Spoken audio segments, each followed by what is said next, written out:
হয়তো আমি আৰু বেছি দিন জীয়াই নাথাকিম। এই ভিডিঅ'টো চালে আপোনালোকে গম পাব।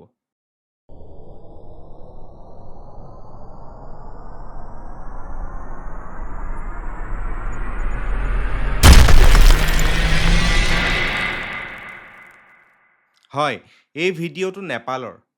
আজি নেপালত যি আচলতে প্ৰলয়ংকাৰী বানপানী হ'ল, সেই বানপানীৰ দৃশ্য। আৰু এই বানপানীৰ কাৰণে সন্দেহ কৰা হৈছে চাইনাৰ কিবা ডেম ভাঙি পেলাই পানী গুচি আহিছে, বহুত পানী গুচি আহিছে। यो पुरै ड्याम फुटेर आएको यो यो घर गयो यो ल तरै गयो यार ल गयो यार ओ यसलाई चाहिँ यता आऊ এই ভিডিঅ'কেইটাৰ পৰা এইটো স্পষ্ট যে কিমান ডাঙৰ আচলতে এটা বানপানী হৈছে। হয়তো আমাৰ শিৱসাগৰ নাজিৰাত যি বানপানী হৈছিলে তাতকৈ হয়তো 100 গুণ বেছি ডাঙৰ এটা প্ৰলয়ংকাৰী বানপানী। সেই বানপানীত এতিয়ালৈকে শ মানুহ মৃত্যু হৈছে, বহুতো মানুহৰ এতিয়ালৈকে সন্ধান পোৱাই নাই।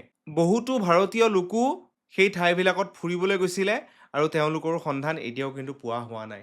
এতিয়া প্ৰশ্নটো হ'ল এই বানপানীবিলাক কিয় হৈছে, তাৰ উত্তৰটো কিন্তু আমি দেখি আহিছোঁ। হয়তো ক'ৰবাত বান্ধ ভাঙিছে, হয়তো ক'ৰবাত ডাঙৰ ডেম ভাঙিছে, হয়তো ক'ৰবাত পাহাৰ খহি আহিছে। মানে আল্টিমেটলি কাৰ কাৰণে হৈছে? আমাৰ কাৰণে হৈছে। আমি প্ৰকৃতি ধ্বংস কৰিছোঁ আৰু প্ৰকৃতিয়ে আমাক ধ্বংস কৰিছে। সেইটো আমি প্ৰকৃতিক দোষ দি লাভ নাই। প্ৰকৃতিৰ লগত আমি যেতিয়া খেলা কৰিবলৈ চেষ্টা কৰিম তেতিয়া এনেকুৱা ধৰণৰ ঘটনা হোৱাটো একদম সাধাৰণ কথা। আজি আমি দেখি আহিছোঁ যে আমাৰ গোটেই পৃথিৱীখনত কেনেকুৱা ধৰণৰ পৰিস্থিতি বৰ্তমান চলি আছে। ক'ৰবাত শুনিছোঁ ভূমিকম্প, ক'ৰবাত শুনিছোঁ চুনামি, ক'ৰবাত শুনিছোঁ বানপানী। এই গোটেইবিলাকৰ মাজত কিন্তু পানীয়ে বেছিকৈ ক্ষতি কৰি আছে। আৰু সেই ক্ষেত্ৰত আমাৰ অসম তথা নৰ্থ ইষ্টখন কিন্তু পিছ পৰি থকা নাই। আজি নেপালত হৈছে, নেপাল আমাৰ অসমৰ একদম কাষতে লাগি আছে, আমি জানো। দাঁতি কাষৰীয়া এখন ৰাষ্ট্ৰ। এই যি ঘটনা নেপালত হ'ল, সেই ঘটনা যে অসমত নহ'ব সেইটো কিন্তু কোনো মানে নাই। আৰু বেছি দিন নাই। হয়তো নেপালে প্ৰকৃতিৰ লগত যিমান খেলা কৰিছে, অসমে তাতকৈ বহু বেছি গুণ কৰিছে। আজি আমি কাজিৰঙাৰ লগত খেলা কৰিছোঁ, বনাঞ্চল ধ্বংস কৰিছোঁ, আজি আমি পাহাৰ কাটিছোঁ, আজি আমি খনিজ সম্পদ বিচাৰি পাহাৰৰ তলি আমি উদং কৰিছোঁ। আজি আমি ডাঙৰ ডাঙৰ ডেম বনাইছোঁ, 1000-2000 মেগাৱাট আমি বিজুলী উৎপাদন কৰিবলৈ আমি ডাঙৰ ডাঙৰ ডেম বনাইছোঁ। কিন্তু সেই ডেমৰ পৰা আমাৰ অসমৰ কি লাভ হ'ব আমি নাজানো, কিন্তু কিমান বেছি ক্ষতি হ'ব এই ভিডিঅ'বিলাক চালে কিন্তু অনুমান কৰিব পাৰি। আৰু যদি এতিয়াও আমি নিশিকোঁ তেতিয়া কিন্তু বহুত বেছি দেৰি হৈ যাব। এতিয়া হয়তো বহুত বেছি দেৰি হৈ গৈছে, কিন্তু তথাপিও এতিয়াও যদি আমি নিশিকোঁ তেতিয়া কিন্তু পিছত শিকিবলৈ আমাৰ হাতত সময় নাথাকিব। আমি ডেভেলপমেণ্টৰ নামত যি আচলতে বনধ্বংস আৰম্ভ কৰি দিছোঁ, প্ৰকৃতিৰ লগত যি খেলা কৰিছোঁ, সেই ডেভেলপমেণ্ট এটা সময়ত সেই প্ৰকৃতিয়ে কিন্তু নাইকিয়া কৰি পেলাব। আজি ইমান ডাঙৰ ডাঙৰ বিল্ডিং নাইকিয়া হৈ গৈছে, চুৰমাৰ হৈ গৈছে। কি হৈছে? কি লাভ হৈছে?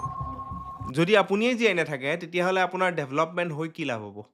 যদি আপোনাৰ ঘৰ বাৰীয়ে যদি ভাল হৈ নাথাকে তেতিয়াহ'লে ডেভেলপমেণ্ট হৈ পেলাই কি কৰিব? চ' আল্টিমেটলি কিন্তু এই গোটেইবিলাক আমাৰ প্ৰকৃতিৰ ওপৰতে নিৰ্ভৰশীল। আজি ভগৱান আছেনে নাই মানুহে দেখা নাই, কিন্তু প্ৰকৃতি যে আছে সেইটো আমি দেখিছোঁ, সেইটো আমি অনুভৱ কৰিব পাৰোঁ, সেইটো আমি চকুৰে দেখোঁ, সেইটো আমি গম পাওঁ যে প্ৰকৃতি নহ'লে আমি থাকিব নোৱাৰোঁ।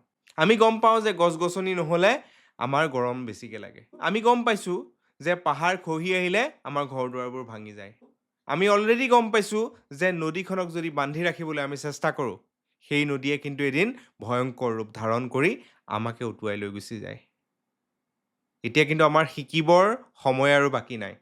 আমি ৰৈ যোৱাটো বহুত বেছি প্ৰয়োজনীয়তা আহি পৰিছে। কিন্তু আমি যি আচলতে প্ৰকৃতিৰ ধ্বংসক লৈ পেলাই যি খেলা কৰি আছোঁ, যি লীলা কৰি আছোঁ, এইবোৰ কিন্তু এতিয়া বন্ধ কৰিব আমাৰ সময় আহি গৈছে। আজি এই ছিগনেলবোৰ কিন্তু প্ৰকৃতিয়ে এনেই দি থকা নাই। আজি গোটেই পৃথিৱীতে কিন্তু এনেকুৱা ধৰণৰ ছিগনেল আহি আছে যে আচলতে আমাৰ উৎপাত বেছি হৈছে, মানুহৰ উৎপাতটো বেছি হৈছে। এই উৎপাত কিন্তু আমি কমাবৰ হ'ল। চ' আশা কৰিছোঁ যিসকল লোকে বুজিলে এই গোটেই ঘটনাবিলাক ৰোধ কৰিব পাৰিব, যিসকল লোকে এই গোটেইবিলাকৰ ওপৰত এনালাইচিছ কৰি পেলাই নিজকে বুজাব পাৰিলে আমাৰ গোটেই দেশখন তথা গোটেই পৃথিৱীখন সুৰক্ষিত হৈ থাকিব, সেইসকলে বুজক।